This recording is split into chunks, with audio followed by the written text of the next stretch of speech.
우리 다 같이 사도신경으로 신앙 고백하면서 새벽기도 시작하도록 합니다. 나는 전능하신 아버지 하나님 천지의 창조주를 믿습니다. 나는 그의 유일하신 아들 우리 주 예수 그리스도를 믿습니다.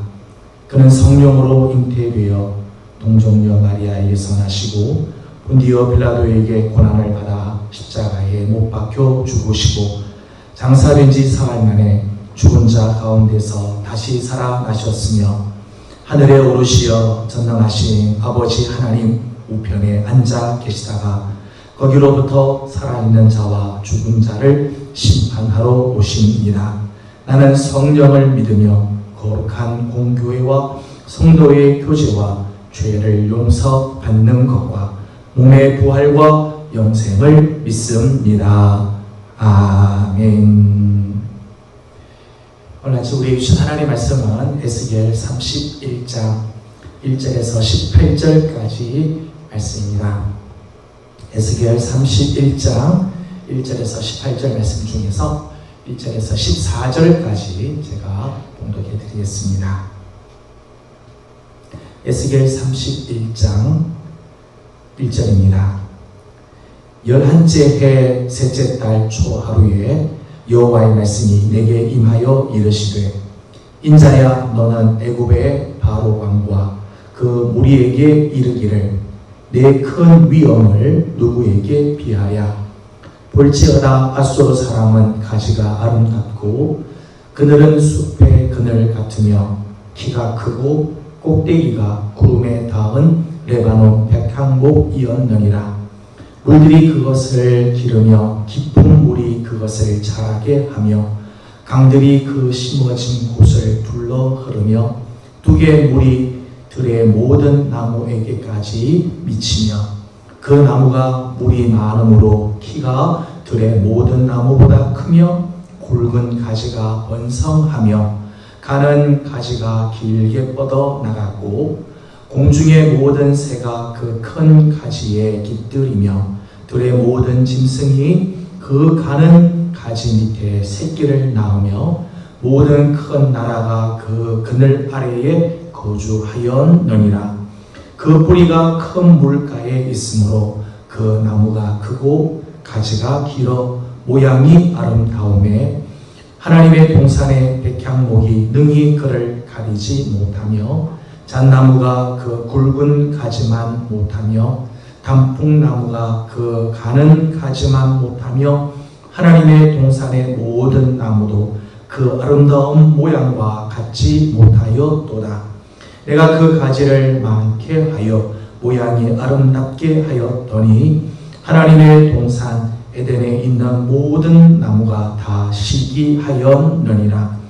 그러므로 주 여호와께서 이같이 말씀하셨느니라.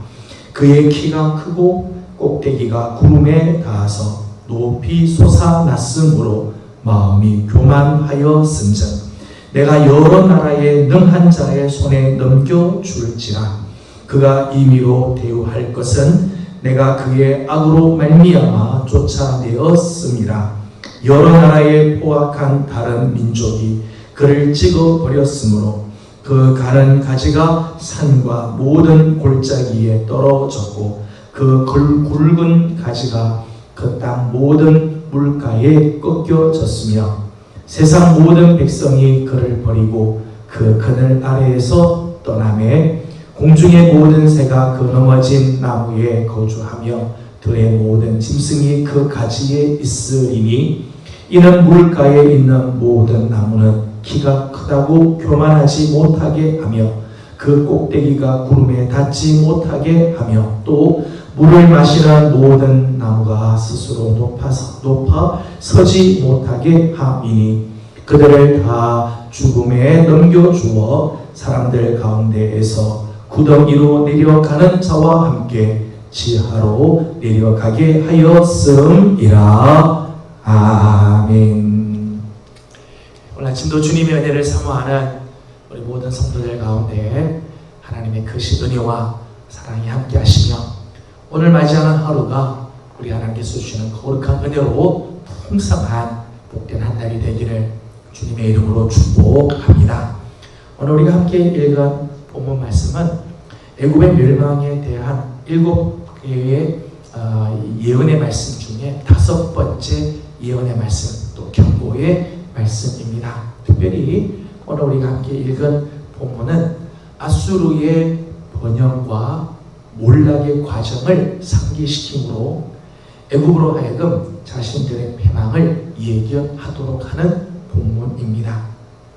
애굽 자신들보다 훨씬 능가할 세력과 영향력을 가지고 있었던 아수르를 대하시는 하나님을 보여줌으로 애굽에 대한 경고의 메시지를 주는 것이지요. 오늘 우리가 함께 나누고자 하는 부분은 이 아수르의 영광과 패망의 모습입니다.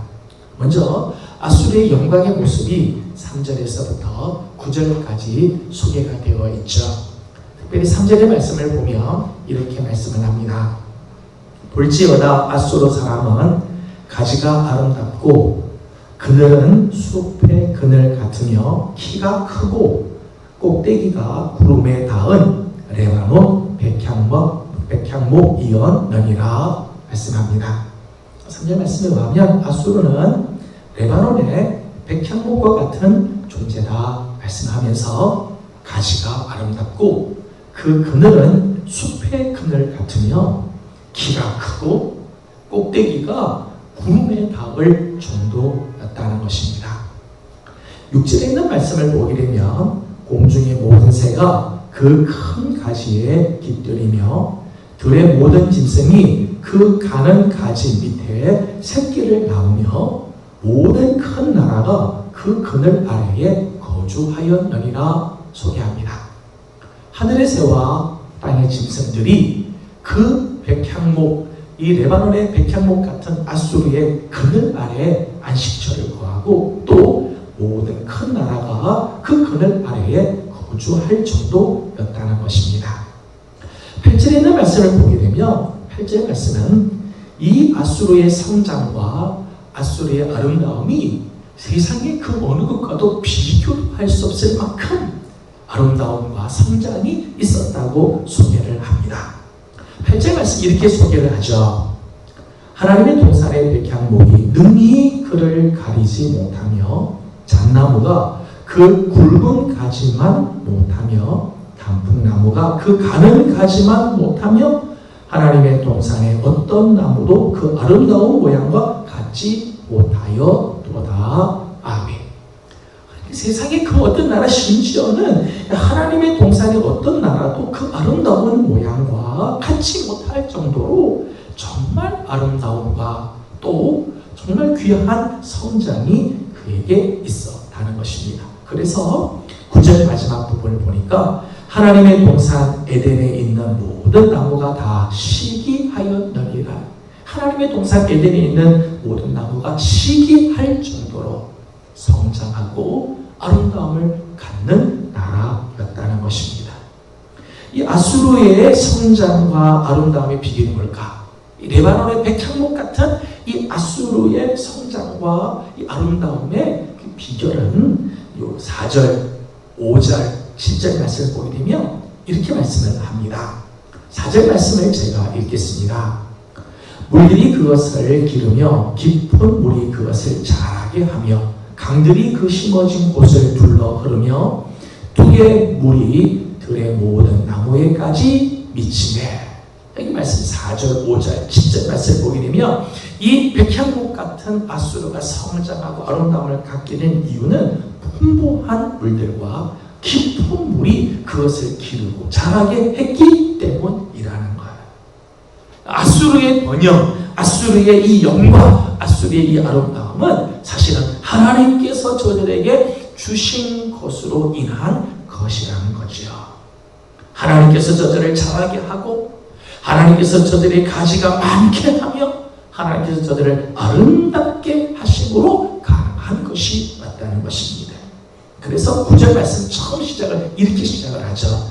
내가 그 가지를 많게 하여 모양이 아름답게 하였더니. 아수르의 번영과 아름다움은 여호와 하나님께서 주신 축복이었다는 것입니다. 고린도전서 15장 10절 말씀 보면 바울은 이런 위대한 고백을 하죠.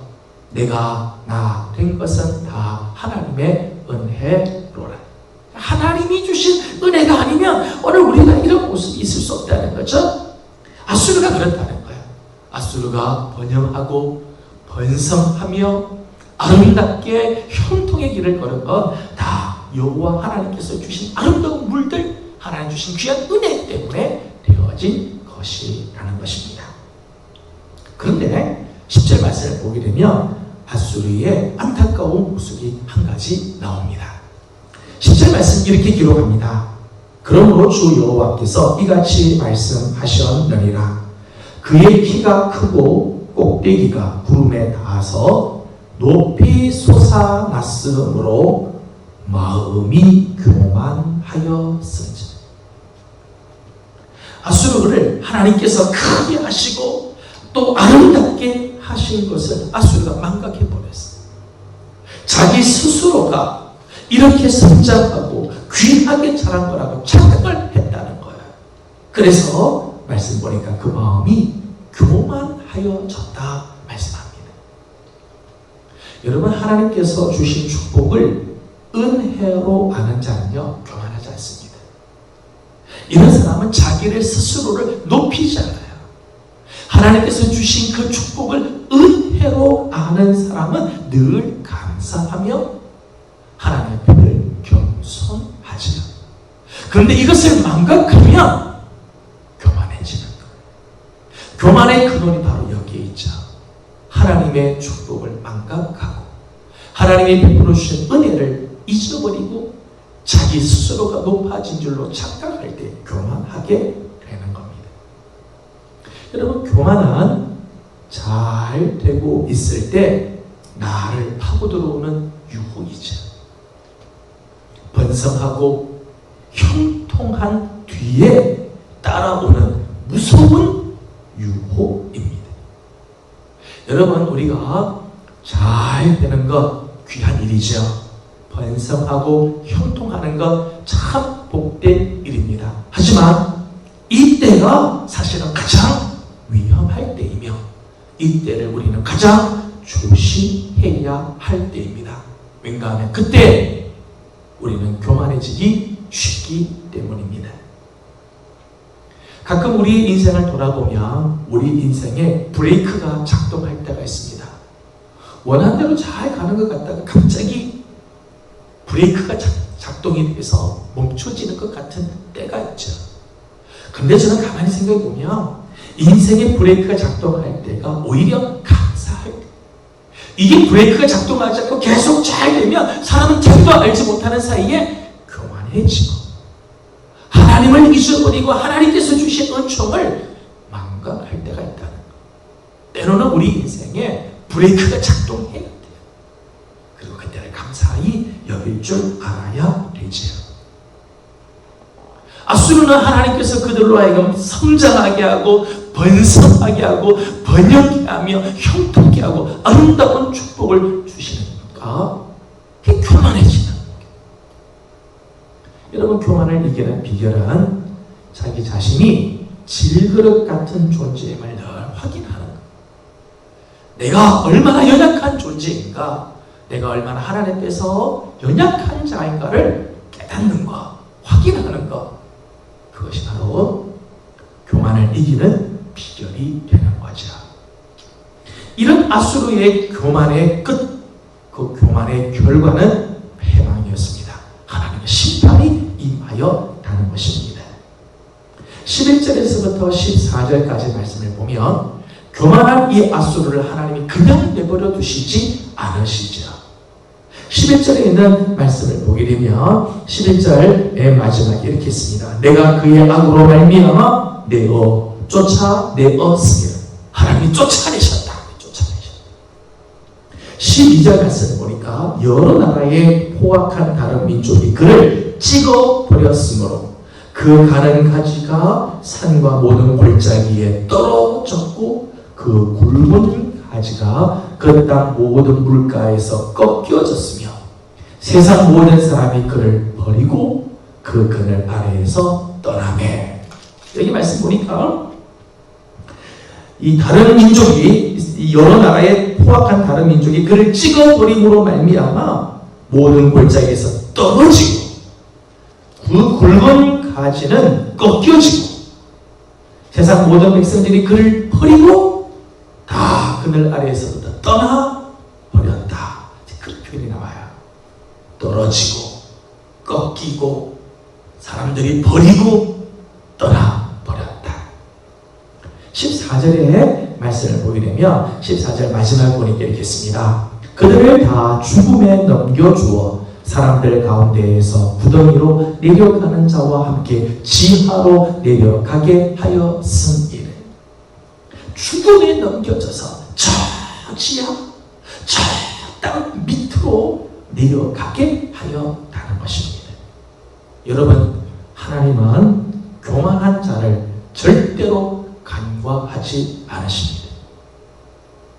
성경을 보면 누구도 이 교만한 자에 대한 경고를 하시죠. 하나님은 교만한 자를 대적하시고 물리치신다 말씀합니다. 교만한 자는 예외 없이 망하게 되어 있습니다. 왜냐하면 교만은 모든 죄의 뿌리가 되기 때문입니다. 우리가 많은 죄를 짓는데 가만히 보면 그 모든 죄의 뿌리에는 교만한 마음이 있어요. 자기 스스로가 하나님의 자리에 올라가고 자기 스스로를 하나님의 위치에 올려놓음으로 하나님을 두려워하지 않는 이 교만의 마음에서 모든 죄들이 다 솟아나오게 되는 거죠. 그래서 하나님은 교만한 자를 그냥 내버려 두지 않습니다. 아무리 아수르가 강하고 아름답게 성장한 것 같아도 교만하니까 하나님이 패망케 하여 다는 것입니다. 저는 오늘 이 아수르의 영광과 패망의 모습을 보면서 두 가지를 생각을 하려고 합니다. 첫째는 인류의 역사를 보면 거의 대부분의 나라와 사람들은 이 사이클을 반복한다는 것입니다. 영광, 교만, 패망. 이 사이클을 다 반복. 하나님께서 그들에게 축복을 주고 하나님께서 은혜를 주시고 하나님이 저들을 사랑해 주셔서 영광을 하나님께서 주시면 그 영광 뒤에 꼭 교만이 따라오게 되고 교만 다음에 패망이 찾아온다는 것. 역사를 보면 거의 대부분의 나라들이 이 사이클을 돌아가요. 많은 사람들이 이 사이클을 반복합니다. 여러분, 나도 예외일 수가 없습니다. 그렇기 때문에 조심해야 돼요. 여러분, 나라고 해서 괜찮을 것 같습니까? 아닙니다. 하나님께서 은혜를 주시고 하나님께서 복을 주셔서 우리가 영광스러운 자리에 가게 되면 나도 모르는 사이에 교만해지시고 그래서 멸망의 길을 가게 된다는 것. 나도 예외일 수 없기에 우리는 늘 조심해야 한다는 것입니다. 두 번째는 번영과 형통, 풍성함과 아름다움은 교만과 겸손의 시금석이라는 것입니다. 무슨 말인가 하면 하나님께서 번영과 형통, 풍성함과 아름다움을 주어 보시면 겸손한 자에게는 이게 축복이 돼요. 근데 교만한 자는 이게 오히려 화가 된다는 거예요. 겸손한 자에게는 하나님이 번영을 주셔도 그 번영이 축복이 돼요. 형통하게 하면 할수록 하나님이 영광을 받으십니다. 풍성함과 아름다움을 주시면 겸손한 자는요 오히려 이것이 더 하나님의 은혜를 받는 계기가 되고 많은 사람들에게 하나님을 드러내게 되지요. 그런데 교만한 사람은 번영과 형통, 풍성함과 아름다움을 줘보면 오히려 이것 때문에 망하게 되고 이것 때문에 하나님을 떠나버리는 일들이 생기게 된다는 것입니다. 사랑하는 예배의 성도 여러분, 축복을 축복되게 하는 게 정말 지혜고 은혜이지요. 저는 우리 사랑하는 성도들에게 하나님께서 은혜를 주시고 하나님께서 여러분들에게 축복을 주시며 하나님께서 여러분들을 사랑해 주신다면 그 축복을 축복되게, 은혜를 은혜되게, 사랑을 사랑되게 하는 우리 성도들이 되어지기를 소망합니다. 행여나 하나님께서 주신 축복이 화가 되지 않아도 하나님께서 주신 은혜를 우리는 오히려 패망의 계기가 되게 하는 일들이 없어야 할 것입니다. 저는 오늘 하루를 시작하는 우리 사랑하는 예명의 모든 성도 여러분들, 오늘 하루 나도 아수르의 길을 걸어갈 수 있음을 기억하고 조심할 뿐만 아니라 하나님께서 내게 주신 축복이 정말 축복되게, 은혜가 은혜 되게 하는 복된 한 날이 되어지기를 주님의 이름으로 소망합니다. 기도하겠습니다. 거룩하시고 자비하신 우리 아버지 하나님, 은혜와 사랑을 감사드립니다. 오늘 아침도 주님께서 우리 사랑하는 성도들 이 새벽을 깨워서 하나님 앞에 고요히 머리 숙이게 하시고 하나님의 말씀으로 하루를 열게 하여 주심을 감사드립니다. 하나님, 아수르의 모습을 오늘 함께 보았습니다. 아수르의 영광, 아수르의 번영, 아수르의 형통함, 하나님께서 저들을 정말 축복해 주시고 아름다운 은혜를 주심으로 영광의 자리에 있지만 그로 인하여 저들은 교만해지고 끝내는 패망의 길들을 걸어가는 것을 봅니다. 하나님 행여 하나님 오늘 우리의 모습도 아수르의 모습과 같이 될까 두렵사오니 삼가 조심하는 하루가 되게 하여 주시옵소서. 하나님, 우리도 연약하여서 하나님 이 아수르의 길들을 반복할 수 있음을 기억하고 하나님 우리가 늘 깨어 주 앞에 서는 자들 되게 해 주시옵소서. 하나님께서 우리에게 주시는 번영과 형통, 풍성함과 아름다움, 이 놀라운 축복이 끝까지 축복이 되게 하시고 하나님의 은혜가 은혜 되게 하는 귀한 삶을 사는 우리 모든 성도들 되게 해 주시옵소서. 오늘 하루를 더 주님께 올려드립니다. 특별히 사랑하는 예명의 성도들의 가정을 지켜주시고 사랑하는 종들이 하나님 기도하고 말씀으로서는 귀한 종들 되고 자녀들이 주 안에서 온전하게 자라가게 하여 주옵시며 허락하신 생업과 기업들이 복을 받아 하나님의 거룩한 영광을 드러내고 많은 사람을 유익하게 하는 귀한 기업들이 되게 해 주시옵소서. 오늘 하루를 주님께 올려드립니다. 아침에 또 간구하는 기도들 하나 우리 하나님께서 은혜를 내리시고 축복하시고 응답해 주시기를 원하오며 예수님의 이름으로 기도드리옵나이다. 아멘. 하늘에 계신 우리 아버지, 아버지의 이름을 거룩하게 하시며 아버지의 나라가 오게 하시며 아버지의 뜻이 하늘에서와 같이 땅에서도 이루어지게 하소서. 오늘 우리에게 일용할 양식을 주시고 우리가 우리에게 잘못한 사람을 용서하여 준 것 같이 우리 죄를 용서하여 주시고 우리를 시험에 빠지지 않게 하시고 악에서 구하소서. 나라와 권능과 영광이 영원히 아버지의 것입니다. 아멘. 오늘 주신 말씀을 기억하면서 계속해서 주신 말씀을 묵상하고 또 우리 기도의 제목을 주님께 올려드리기 원합니다. 오늘은 우리 가정을 위해서 기도하는 날입니다. 어려운 시기에 믿음을 지켜가기가 쉽진 않지만 우리 예명의 모든 성도들의 가정과 자녀들과 또 허락하신 기업이 하나님의 은혜 가운데 하나님의 영광을 드러내는 축복의 가정이 되도록 함께 기도하기 원합니다. 다 같이 함께 기도하고 개인적인 기도 제목들 주님께 올려드리도록 합니다. 기도하겠습니다.